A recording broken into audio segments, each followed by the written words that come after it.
Assalamu alaikum, dear students. Today we will discuss a chapter of first year biology, chapter name Kingdom Prokaryota, and the topic of discussion is immunization and vaccination. Dear students, kingdom Monera के अंदर bacteria आते हैं। Bacteria के बारे में हमें पता है कि they are unicellular and they replicate much faster as compare to other organisms. आपको पता है कि after 20 minutes they become a double, इनकी जो वो रेप्लिकेशन बहुत फास्ट होती है। तो इस तरह से हमें जनरल बैक्टीरिया के बारे में पता होना चाहिए। तो इसके अंदर जो है वो हमारा टॉपिक ऑफ डिस्कशन है वो क्या है, immunisation and vaccination. Immunisation and vaccination भी है जो वो भी ट्रीटमेंट का एक मेथड है। इसी तरह से कुछ जनरल मेथड्स हैं। तो हम जनरल मेथड्स को एक नज़र देखते हैं, उसके बाद जो हम अपने मेन टॉपिक की तरफ आते हैं। तो जनरल मेथड्स के अंदर जो है वो एंटीसेप्सिस। एंटीसेप्सिस के अंदर हम क्या कहते हैं, प्रोसीजर टू रिड्यूस और एलिमिनेट पॉसिबिलिटी ऑफ इन्फेक्शन। इसके अंदर भी जो वो हम इसके अंदर भी कुछ केमिकल्स भी यूज़ करते हैं और जनरल जो है ना वो प्रिवेंटिव मेजर्स भी जो है वो अमल में लाते हैं। इस तरह से कीमोथेरापी के अंदर हम क्या करते हैं, यूज़ ऑफ एंटीबायोटिक्स। अच्छा डियर स्टूडेंट्स, इस तरह से यानी हम फिजियोथेरापी करते हैं। तो फिजियोथेरापी के अंदर हम we use a physical method. Similarly in chemotherapy we use the chemicals. इसके अलावा पब्लिक हेल्थ मेजर्स।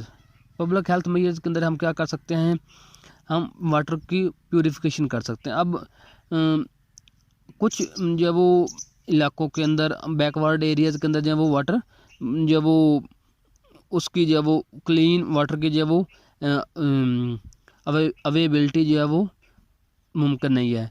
तो वहाँ पर जो है वो क्या करते हैं लोग, जो वो आप उनको वाटर को बॉयल करके यूज़ कर सकते हैं। इस तरह से सेवेज डिस्पोजल ये जो हमारे जितने भी ये जो वो नीडल्स वगैरह, इंजेक्शन वगैरह की नीडल्स वगैरह, जो ये ब्लेड वगैरह, इनकी हम जो प्रॉपर इनको जो है वो डिस्पोज करते हैं। इस तरह से फूड प्रिजर्वेशन के अंदर डियर स्टूडेंट्स आपको पता है कि हमने पास्चराइजेशन जो है वो टेक्निक भी पढ़ी थी, जिसके अंदर हम जो है वो वाटर को प्रिजर्व करते हैं। इस तरह स्टेरिलाइजेशन और जो है वो पास्चराइजेशन जो ये these are techniques develop by Pasteur to preserve a food and milk products. तो अब हम अपने मेन टॉपिक की तरफ आते हैं, immunisation and vaccination. Dear students, word immunisation है वो निकला इम्यून्स मीन्स कुव्वत मुदाफ़त, यानी बॉडी के अंदर ऐसी ताकत पैदा करना जो बाहर से आने वाले जो फॉरेन अटैकर्स हैं उनको जो है वो जो इंगल्फ करें, उनको ख़त्म करें, उनको किल करें। इस तरह से वैक्सीनेशन जो है वो एक टर्म में जो कि वैकाकॉ से निकली है, वो उसको जो है ना हम नेक्स्ट डिस्कस करते हैं। तो इसके अंदर इम्यूनाइजेशन एंड वैक्सीनेशन के अंदर जो वो मेन वर्क इसका है लॉस पास्चर और एडवर्ड जेनर का। इस तरह से लॉस पास्चर और एडवर्ड जेनर के अलावा रॉबर्ट कोच का भी इसके अंदर जो वो मेजर किरदार है। हाँ जी, तो डियर स्टूडेंट्स, लॉस पास्चर को डिस्कस करने से पहले हमें थोड़ा सा रॉबर्ट कोच के बारे में भी पता होना चाहिए। तो रॉबर्ट कोच ने क्या किया था, रॉबर्ट कोच ने एक जार्म थ्योरी पेश की थी। जार्म थ्योरी के मुताबिक उन्होंने ये कहा था कि जहाँ पर भी कोई डिजीज़ काज हो, जहाँ पर भी कोई इन्फेक्शन हो, वहाँ पर किसी जार्म का होना ज़रूरी है। इसी तरह से उन्होंने ये भी कहा था कि उसको हम जो है वो एलिमिनेट भी कर सकते हैं, उसको निकाल भी सकते हैं। इसके बाद क्या हम कर सकते हैं, पॉइंट नंबर 3, उसको जो है वो कल्चर मीडियम के अंदर जो है वो ग्रो भी करवा सकते हैं। लेबॉर्ट्री के अंदर हम उसको ग्रो भी करवा सकते हैं। उसके बाद हम क्या कर सकते हैं, उसके बाद वो क्या करता हो, आगे हम किसी और ऑर्गेनिज्म को उससे इन्फेक्ट भी करवाएं तो उसमें भी वो डिजीज़ काज हो। अब Louis Pasteur, dear student, Louis Pasteur one of the famous scientist of all the times. Louis Pasteur एक बहुत ही कमाल के साइंटिस्ट, इनका जो है वो राउंड अबाउट काफ़ी फील्ड्स के अंदर जो इनकी किरदार है। इन्होंने क्या किया, एक जो है वो चिकन कॉलरा का जो बैक्टीरियम उसको आइसोलेट किया। आइसोलेट करने के बाद इन्होंने लैब के अंदर देखा, लैब के अंदर उनको जब वो ग्रो करवाया, और ग्रो करवाने के बाद isolate the bacterium of cholera, grow them in culture medium, उसको क्या किया, लेबॉर्ट्री के अंदर ग्रो करवाया। अच्छा, लेबॉर्ट्री के अंदर ग्रो करवाने के बाद उन्होंने क्या किया, हेल्दी चिकन लिया, हेल्दी चिकन को क्या किया, इनैकुलेटेड बैक्टीरियम, बैक्टीरिया को उसके अंदर इनैकुलेट किया, किसके अंदर, चिकन के अंदर। उसके बाद उन्होंने क्या देखा, they found that the chicken, जब वो चिकन के अंदर जब वो बीमारी काज हुई, चिकन को जब वो चिकन कालरा जब वो डिजीज जब उसको काज हुई और उसकी डेथ हो गई, वो डेड हो गया। अच्छा, इन्होंने क्या किया, इन्होंने कहा यही जो एक्सपेरिमेंट में आवाम की अवेयरनेस के लिए, लोगों को दिखाने के लिए, फॉर द पब्लिक अवेयरनेस, मैं ये इसको जो है ना वो पब्लिक के अंदर करता हूँ। तो उन्होंने क्या किया, हेल्दी चिकन लिया और इसको इनैकुलेट किया बैक्टीरियम, वही वाला बैक्टीरियम जो उन्होंने पहले लेबॉर्ट्री में जो वो रखा हुआ था। तो क्या हुआ, नो इफेक्ट, वो जो है वो चिकन के ऊपर कोई इफेक्ट नहीं हुआ, वो जो है वो ठीक रहा है। तो उन्होंने क्या देखा, बाद में इन्होंने क्या ऑब्जर्वेशन की क्या थी, इन्होंने कहा कि bacterium loss pathogenicity when it's old, वो अपनी विरुलेंस जो होता है वो उसकी जो यानी ये आपने वो जब वो gram positive bacteria gram negative bacteria में डियर स्टूडेंट्स पढ़ा भी था कि कौन सी चीज़ जब वो कौन से सेल वाल के अंदर जो होता है केमिकल जो डिजीज़ को काज कर रहा होता है। तो उस टॉपिक को भी इंशाल्लाह हम एक दिन डिस्कस करेंगे। तो अभी हमारा मेन फोकस क्या है, इम्यूनाइजेशन एंड वैक्सीनेशन।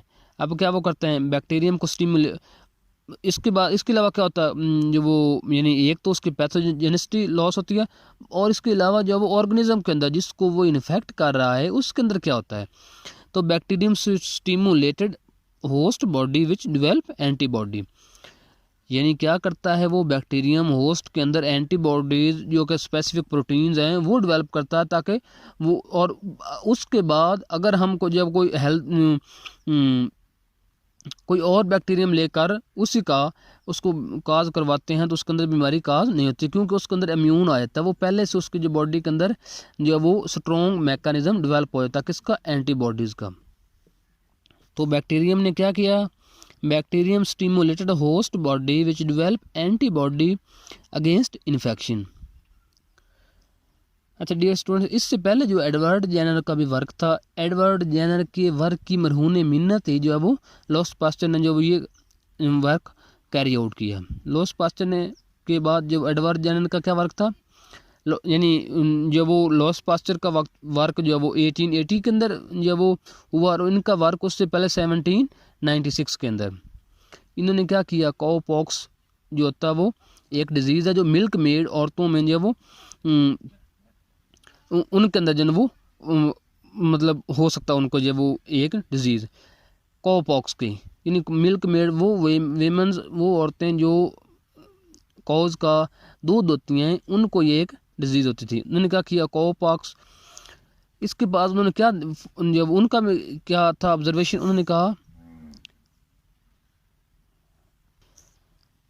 क्या किया, उन्होंने कहा कि स्मॉल पॉक्स जो एक और बीमारी है, उन्होंने कहा कि ये बीमारी मिल्क मेड वीमेंस जिनको कभी कभार काउपॉक्स हुआ या जिनके मतलब जिनको उन्होंने फेस किया उनको कभी भी नहीं हुआ, कौन सी बीमारी कभी भी नहीं हुई, स्मॉल पॉक्स, यानी milk made women's cowpox infected never infected from small pox, उनको कभी भी नहीं हो। इसमें डियर स्टूडेंट्स वजह क्या है, वजह ये है कि उनके अंदर तो पहले ही जो वो इम्यून सिस्टम डेवलप हो चुका है, किसकी वजह से, मिल्क मेड काउपॉक्स की वजह से। काउपॉक्स जो जर्म है जो कॉज करता है मिल्क मेड वीमेंस को, उसकी वजह से उनके अंदर स्मॉल पॉक्स को भी हम इन्फेक्ट करते हैं तो वो डिजीज़ भी नहीं होती। इसके बाद उन्होंने क्या किया था, जेम्स फिप्स को क्या एक जब वो यंग बॉय को वैक्सीनेटेड भी किया, यानी क्या किया उन्होंने सबसे पहले उसको जब वो काउपॉक्स से इन्फेक्ट किया,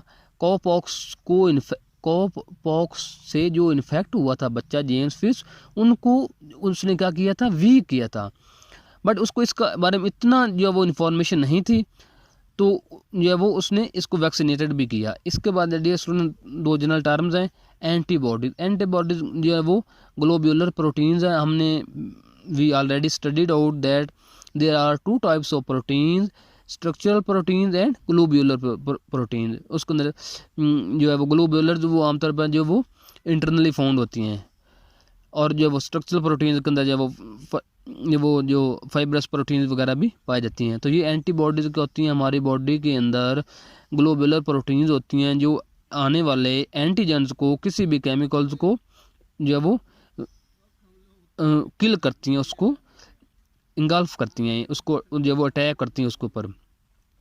antigens, antigen any foreign micro organism that cause infection. अब एंटीजन कोई भी हो सकता है, कोई भी बैक्टीरिया वायरस जो हम हमारी बॉडी को ऊपर से इन्फेक्ट यानी जो वो इन्फेक्ट करता है बाद में।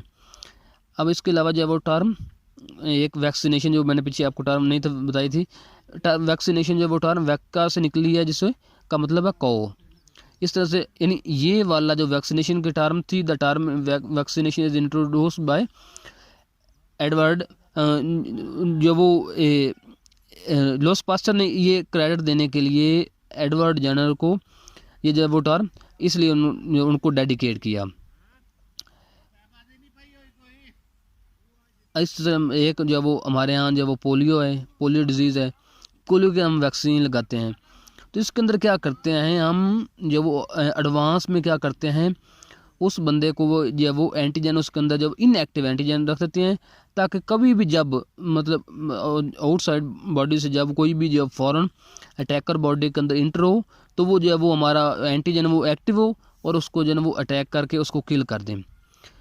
सिमिलरली अब कोरोना वायरस की वैक्सीन भी आ चुकी हैं, तो कोरोना की वैक्सीनेशन भी हम यही वैक्सीनेशन ही करवा रहे हैं ऑलरेडी एडवांस में।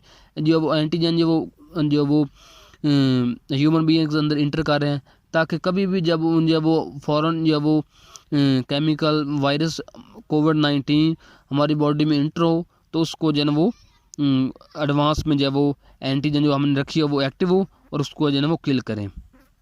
आई होप कि जो है वो आपको इसकी समझ आ गई होगी। Thanks very much.